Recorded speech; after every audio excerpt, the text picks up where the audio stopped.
The dog community on TikTok is the perfect example of the Dunning-Kruger effect, to the point where I think that it should be taught in Ivy League schools as an example of the effect. If you don't know what the Dunning-Kruger effect is, it basically is saying that the less somebody knows about a topic, or the more new they are to it, the more they think they know about it and the louder they are about it. Whereas those who are experienced and knowledgeable in the topic are the ones that are usually saying that, actually, I think that I could learn more about this. I'm not 100% sure about everything, blah, blah, blah. You see where I'm going with this?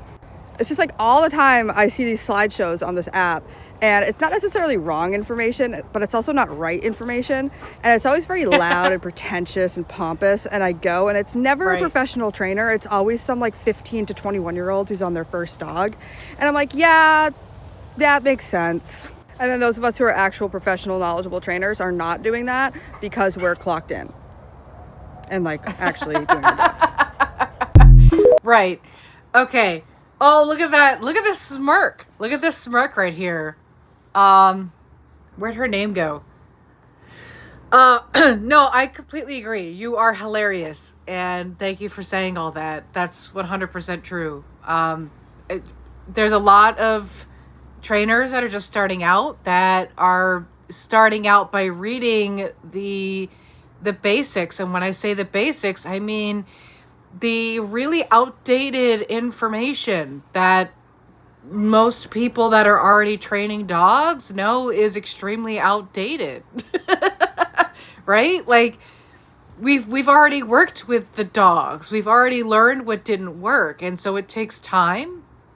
And so I think that, when you're young and you've read all the books, but you haven't applied it yet, that's what ends up happening, is that you're just kind of like, well, I've studied a lot of it. I've read all the books.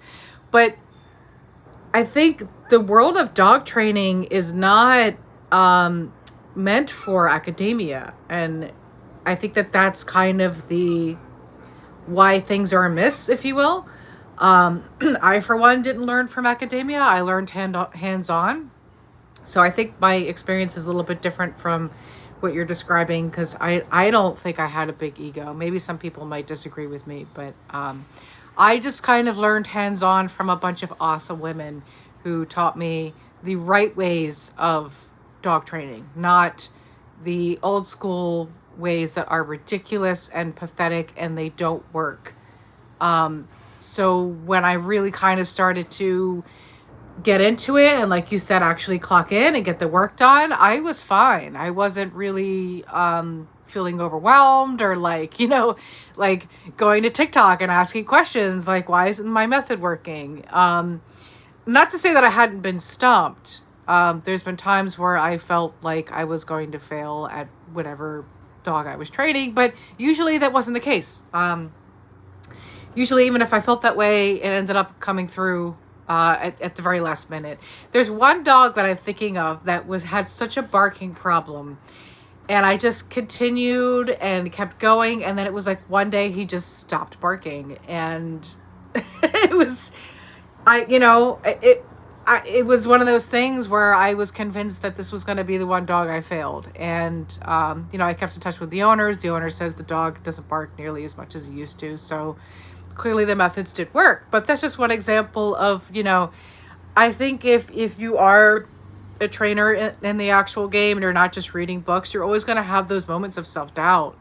You're always going to feel like maybe there is something I didn't know. There's always new research coming out.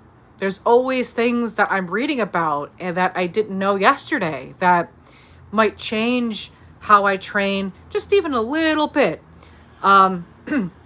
And in my more recent years, I've recently been getting more involved in service dog training. So, this is a new avenue for me that I'm qualified to do because I've been training dogs for a long time. But specifically service dog training, going to get the pills because grandma fell over and she can't reach for them. That kind of thing.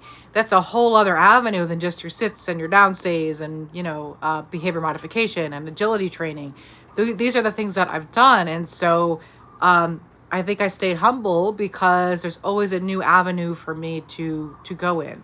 And so it seems like this person with this beautiful smirk right here It seems like we're on the same page. Anyway, thank you for posting this, and guys that are watching, thank you for watching. I hope it helps. I'll see you next.